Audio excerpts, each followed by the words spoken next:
Welcome back, dear students. In this video I am going to discuss addressing modes and instruction set of 8051. Recall that in previous video I have discussed architecture of 8051, features of 8051 and pin details of 8051. So our intention is to master the assembly language programming with 8051. So in today's session I am going to discuss initially say how to what are the default values of resistor after reset, because we have seen the architecture. Even we have seen, say in previous video we have seen RAM and ROM and other general purpose resistors apart from special purpose resistors. Now so whenever a microcontroller is reset, some of the resistors will be having a default values. To master the assembly language programming, even it is necessary to know and remember the default values of those resistors. Okay, so this is the list of the resistors, special purpose and resistors whose default values have been given in the second column. The first column here is a resistor and the second column here is the default value. Say all the default values have been given in a hexadecimal number. Okay, if we see here PC, which stands for program counter, it's a default value. Whenever the microcontroller will be reset, it will be loaded with say 0000. So means it will going to address the first memory location of the code memory. Okay, say the accumulator will be having 00, even B register will be having 00. SP, which stands for stack pointer, it will be loaded with 07. And PSW, program status word, will be having 00. This is the reason. Look at this, the PSW will be having 00 means all the bits in PSW will be 00. That means even RS0 and RS1 will be 00. And recall that in previous video I have told whenever RS1 and RS0 are 00, by default 00, say it will going to select bank 0. That's the reason when there is a reset, the because PSW will become 00, even RS0 and RS1 will become 00. That's the reason bank 0 will be always active on whenever we reset the microcontroller. And IP, which stands for say instruction pointer, will be 00. IE instruction IP stands for interrupt priority, which will be 00. IE stands for interrupt enable. Say the content will be 00. SBUF, it is unpredictable. Basically SBUF, there will be two resistors, one is for receiving and another one is for transmitting, but both the resistors will be say unpredictable. We cannot predict what will be the content. Say SCON, serial control resistor. PCON, power control resistor. TMOD, power mode selection resistors. TCON, timer control resistors. All these resistors will be 00. Apart from that, TL0, TH0, TL1 and TH1, these are timer resistors, resistors for two timers, timer 1 and timer 2, so whose contents will be 00. And there is a 16-bit data pointer, which I discussed in previous video. So and it can be divided into two 8-bit resistors. One is DPH and another one is DPL. Same, the DPH will be 00 and even DPL will be 00, the content of DPL. And afterwards there are 4 ports: port 0, port 1, port 2 and port 3. Say whenever the power is reset, these ports bits will be FF. Say means these all the ports will be say set to a FF in hexadecimal. And in previous video even we have discussed the resistor and their addresses also. Okay, so remember these things, say which will going to help us while doing the assembly language programming. So with this I'll move on to discussion of addressing modes. Okay, so what is addressing mode? See, consider that I have taken class. Inside the class all students are there, and I want to know the name of a particular student. I know the roll number, but I don't know the name. So there are so many ways to get the name. Like say for example, so I can ask the student immediately there itself, say like what's your name, so that fellow will answer with his or her name. And say for example, if I have a student register in my table, I can just open the register and I can see roll number and against that name. Otherwise I can ask the some other student about that roll number and get the name. Okay, there are so many ways. I'm interested to know the name. The name is a data. I want to get that data, but there are so many ways to get that data. The addressing mode is that itself. The way of fetching data, or also called as operand, is called addressing mode. So operand or data, so both one and same. So in previous video I have told operand is nothing but it's a data on which any operations will be performed. Okay, so there are so many different ways of fetching a data. In 8051 basically there are 5 different addressing modes: immediate addressing, direct addressing, register addressing, register indirect addressing, and lastly indexed addressing mode. So now we are going to see one by one these addressing modes in detail. The first one is immediate addressing. The name immediate indicates that the data is immediately stored in a memory after the opcode. Remember, these opcodes will be stored. Any opcodes, whenever we write a program, those opcodes will be stored in a code memory. And even so, as the name here indicates, immediate, this particular data, it will be stored in a code memory only just after the opcode. For every instruction there will be a operation code, which in short it's called as a opcode. That those opcodes will be stored in a code memory, and along with the opcode, even the data on which that operation code will work, it will be stored next to the opcode. Because of that it is called as a immediate addressing mode. The data will be either 8-bit or 16-bit bits in long. Okay, the syntax for this addressing mode is something like this. Here mnemonic move register any register from R0 to R7, or general purpose registers, that is R0 to R7, or even accumulator or DPTR can be used here, and this is a data. So remember, here hash indicates immediate data. Some of the examples are like move R0 comma hash 20h, here move accumulator comma hash 20, and here move DPTR comma hash 0f00h. So look at this 30 indicates a decimal number, here 20h indicates hexadecimal number, here even 0f00h indicates hexadecimal number. So we can move either decimal number or hexadecimal number, or even a binary number. If at all we want to move some binary number, we can write like move a comma 100111001, and at the end we write b, where b stands for binary data. Okay, so these are different examples, and here keep this in mind. The symbol hash is used to indicate that the operand is a data, which is not an address, because if this hash symbol is removed, it will become a direct addressing mode, which we are going to discuss shortly. Okay, here I hope this why we call this particular addressing mode as immediate addressing mode is clear to you.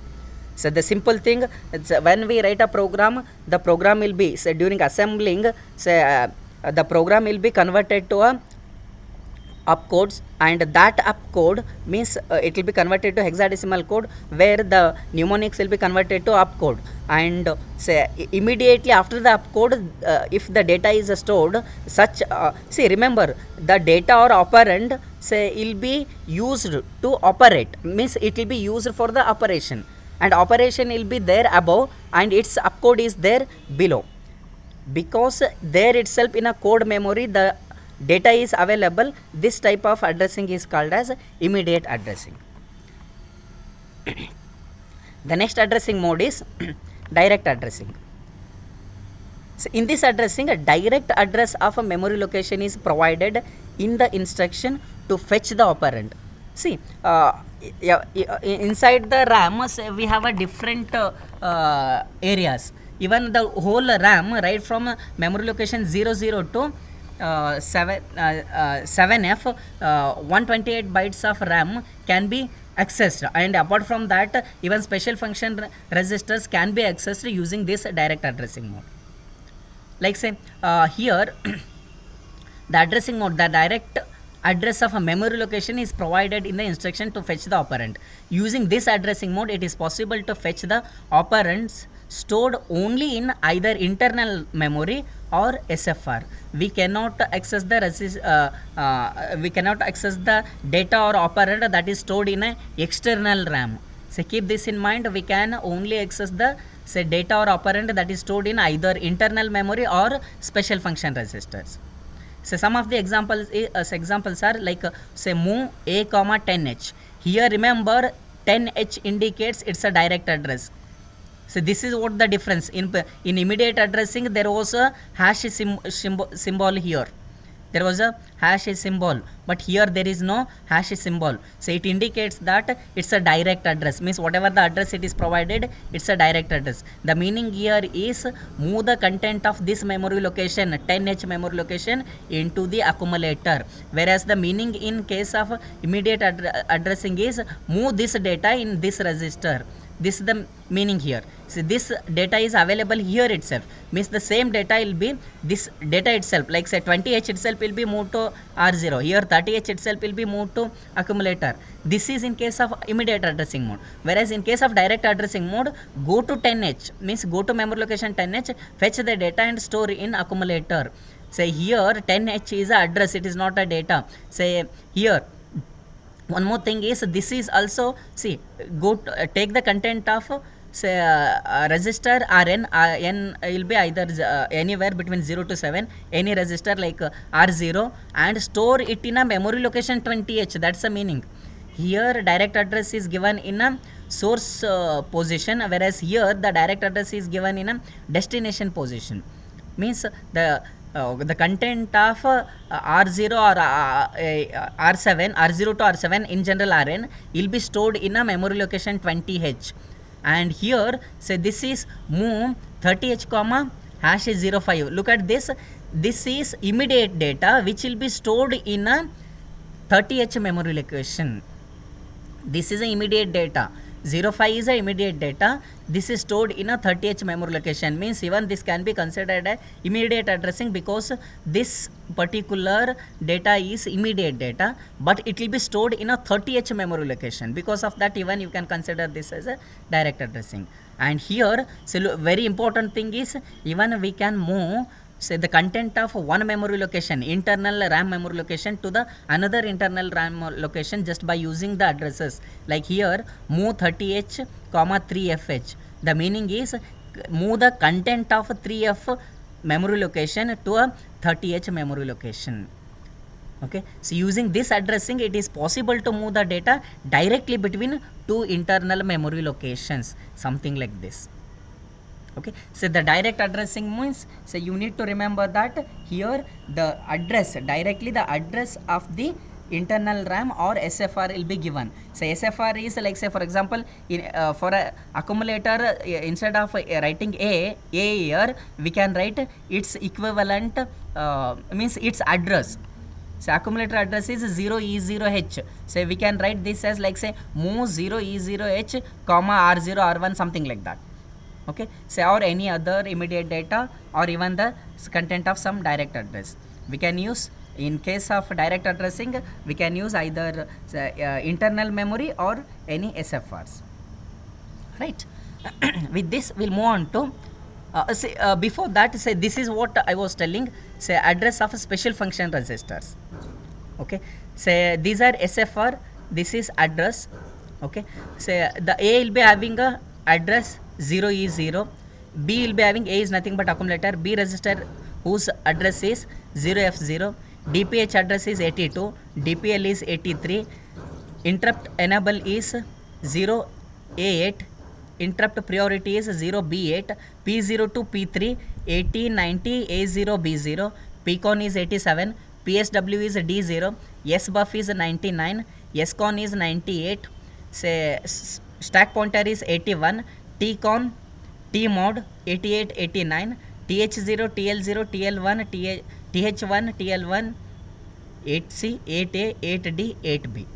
See, these are all special function register and say their direct addresses. Say all the direct addresses have been given in hexadecimal number. And one thing you note it here, if the hexadecimal number, if it starts with other than 0 to 9, say we are supposed to write 0 here, keep this in mind. 82 has been written directly, 83 has been written directly, but A8 has been written with 0, means 0 A8. Otherwise, if we don't write 0 here, say in case of writing a program, say this A8 will be considered as a symbol, not as a number. That we are going to discuss once we start the assembly language programming. So there is much more to discuss for the first program, which I am going to discuss later.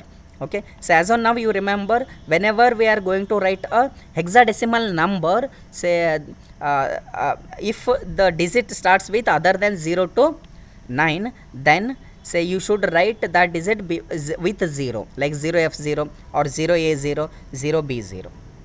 Hope this is clear to you. So remember the addresses of these special function registers, which will going to help us in writing assembly language programming.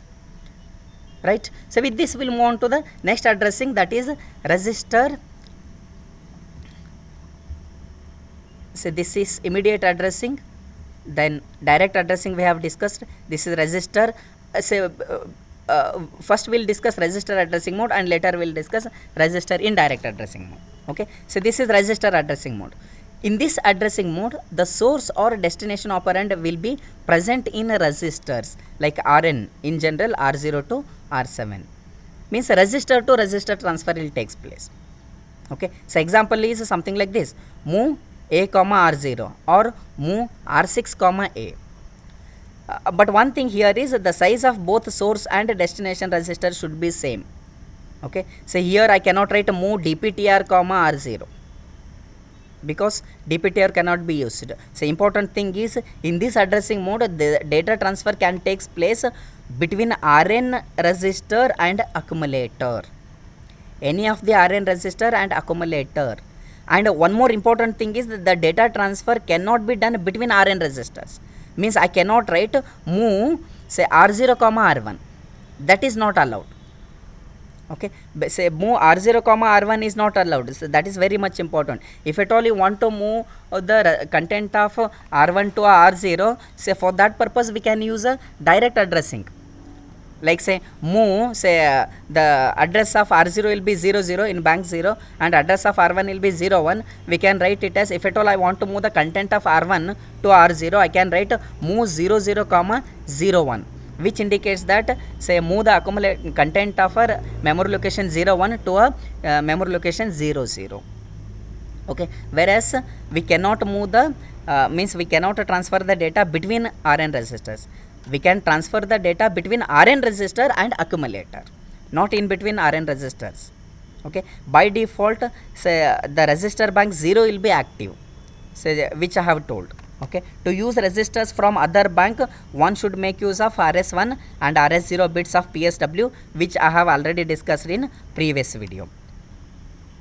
If other than Rn registers and accumulators are used, the assembler will use such registers direct address in instructions, as in case of move B comma A. So here you may consider this as a register addressing mode, but basically it will become a direct addressing mode, because here the B say to perform this operation, B's direct address will be used.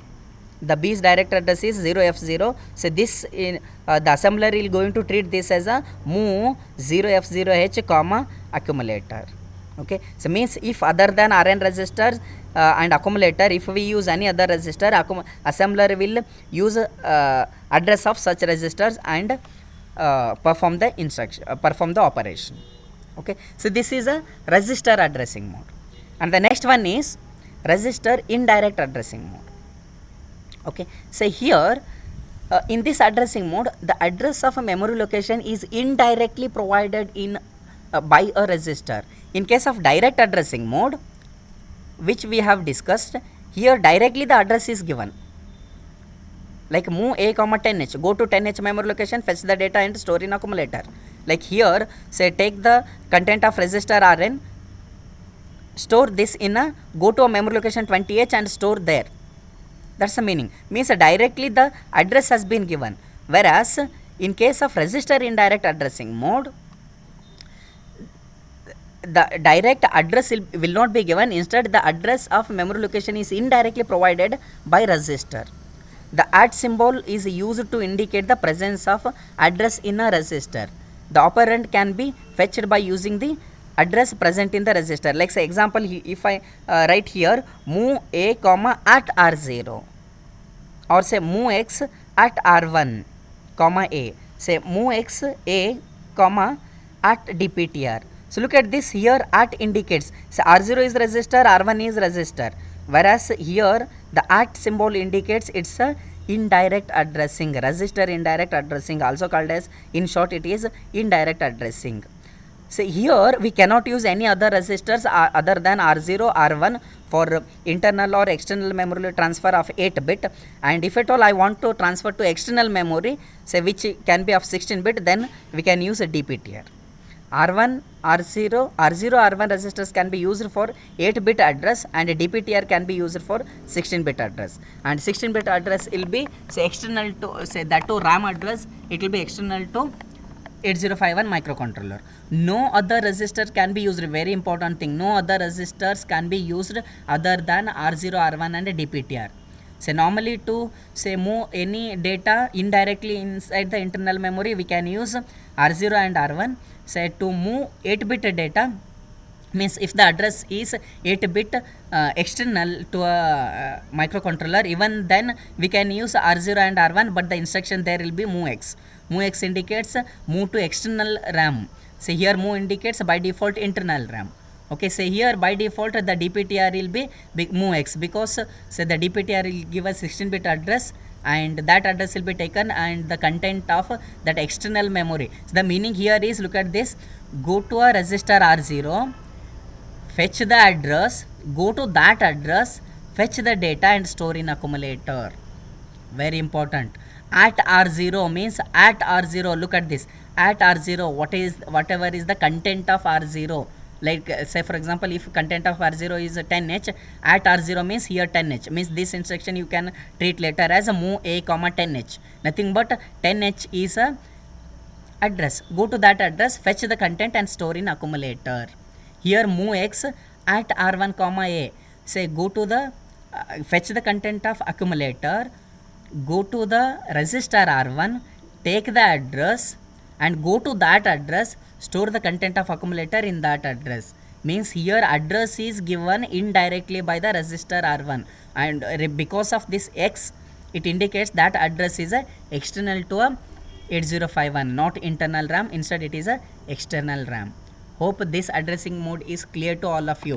So very important thing is, in case of register indirect addressing mode, the register itself, either R0 or R1 or dptr, say they will going to specify the address, and say if at all we want the operand, we should go to that address and fetch the data and store in accumulator. Okay, this is how the register indirect addressing will going to work, right? So with this we'll move on to the last addressing mode, which is called as indexed addressing mode. So this is a very typical addressing mode. Try to understand this. In this addressing mode, the effective address of the operand can be obtained by adding the content of a base register and an offset register.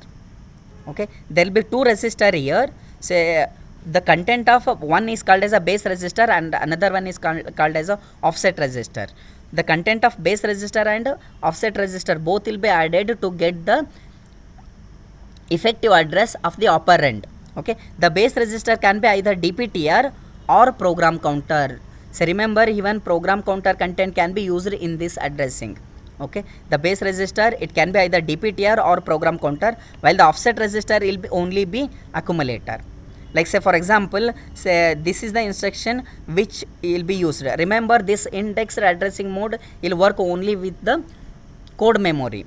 Okay, for that purpose, to indicate code memory, say the mnemonic here is move c a comma at a plus dptr, or one more instruction we get with PC is move c a comma at a plus pc.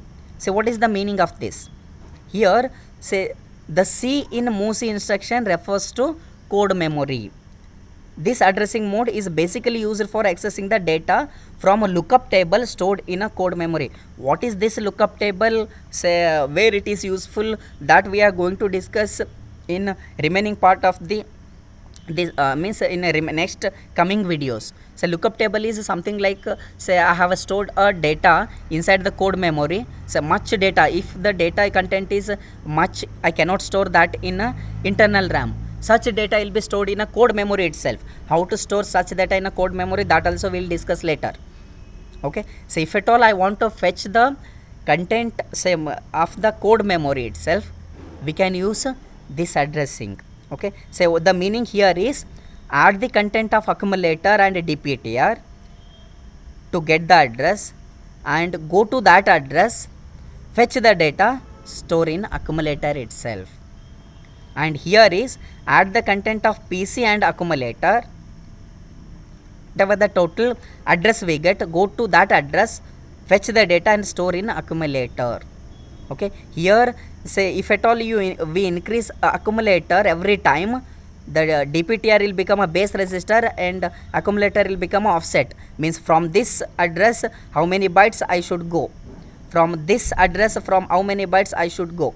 That's the meaning. So more about this anyhow, say when we are going to write assembly language programs, we are going to discuss. And even in case of instruction, while studying instruction, you read more about these instructions. Say still if you get any difficulties, you can ask me so that I can say explain these in my next videos. Right, say these are, we have discussed 5 addressing modes, namely immediate addressing mode, direct addressing mode, register addressing mode, register indirect addressing mode, and indexed addressing mode. So very important, so the addressing mode is nothing but a way of fetching a data or operand. Okay, so these 5 addressing mode you should remember, and whenever say any instruction will be studied, so you should apply these addressing mode to those instructions. Which are all the addressing mode supported by that instruction, you should study. Okay, so with this I'll move on to the next part, say which is nothing but instructions of 8051. What I am going to do, I am going to just tell the say different classifications of instruction, and I will tell you how to study those instructions which you are supposed to study before I am going to say start the assembly language programming. The instructions set of 8051 microcontroller 8051 can be divided into following groups. Basically all the instructions can be categorized into these groups. One group is data transfer instructions. These are the instructions which will help in transferring the data either between register to register or between register to some memory direct means memory locations or memory location to memory location, anything to transfer the data between say memory location or say registers. This type of instructions are used, means the type of instruction which are used to transfer the data. So all those instructions can be called as data transfer instructions. And some instructions which are used for arithmetic operations like for subtraction, addition, multiplication, division, such instructions are used for means group called as arithmetic instructions. Logical boolean instructions, the instructions which will perform a logical or boolean operations. Say such instructions are called as like say ORing, ANDing operation, then complement operations. Such operations, if the instructions are doing such operations, such instructions are grouped in logical or boolean instructions. Okay, and branch or jump instructions, these instructions will help us to jump to some other say instructions while executing. So means there are even different types of jump instructions. So while studying, say you are supposed to study say all different types of jump instructions properly. Basically there are 3 types of jump. One is relative jump, the second one is absolute jump, and the third one is long jump. All different types of jump instructions you are supposed to study. Even say call instructions also you can study in this particular branch. And the last one is bit manipulation instructions. If a instruction is manipulating just a bit, okay, like set bit and clear instructions which will going to manipulate a bit. So if we are working on a bits of a say any memory location or a register, just a single bit, then such instructions are called as bit manipulation instructions. Okay, so these are different categories of instructions which you are supposed to study. So how to study these instructions, I'll tell you. Just knowing an instruction what it does is not enough. Remember, dear students, say most of the time when I tell the student to study the instructions, they'll just study that, okay, move a comma b is it will going to move the content of b to a. Otherwise, add a comma r0 means it will add the content of r0 to accumulator. That is not enough. To become good at assembly language programming, say just knowing the instruction what it does is not enough. There are some other points those needs to be considered. Like say for example, first and foremost thing is to hold the total description of the instruction, what it does, okay. And the second one is addressing modes supported by the instructions. So which are all the addressing modes supported by that instruction. If the instruction move is there, say using move all the addressing modes you are supposed to write. If there is an instruction called add, using add you are supposed to you should be able to write all the addressing modes. That's the second thing. And the third thing is flags as per the PSW, means program status word, which are all the flags affected after execution of that particular instruction. Very important. And the last one is the size of instruction in bytes. How many bytes a particular instruction will take. Before starting to write a program, study all the instructions as per these points, so that once we start writing a assembly language program, you will be thorough. Remember, dear students, our aim to become master in assembly language programming. Okay, for that purpose you follow whatever I am going to tell you, so surely you will become master in assembly language programming, right? So just one example I will tell you how to study the instruction. Say for example, if the instruction is add a comma operand, okay, here say what kind of operation it performs. Okay, any more description you can write. Say you just study you can study. Say here I am telling in short. So especially this is going to tell the operation, what operation it will going to add a byte to accumulator. Whatever the byte the operand will give, that byte will be say added to accumulator, means the result later it will be stored in accumulator. The total description of this will be studied. And flags affected, say remember which are all the flags affected. Carry flag, auxiliary carry flag, overflow flag and parity flag. Means after say executing these instructions, all these flags will be affected. And which are all the addressing modes supported. Look at this. Add a hash data, this is immediate addressing mode. Number of bytes 2, because 1 byte for this and another byte for mnemonic. Okay, so add a comma r5, this is register addressing mode. The size or the number of bytes 1 byte. Okay, so add a comma ADDR, this ADDR is a direct address of a internal RAM.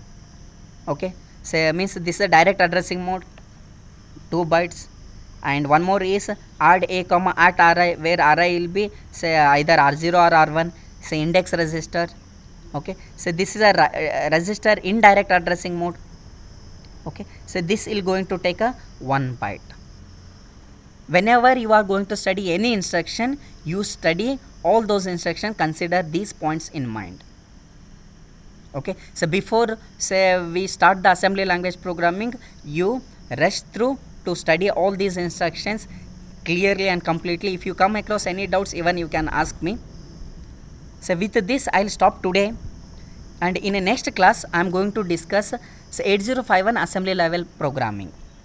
Okay, so basically how the assembly level programming will be written, say that I am going to discuss, means the steps in executing assembly language programming will be discussed in next session, right? So with this I will stop today. Thank you for watching.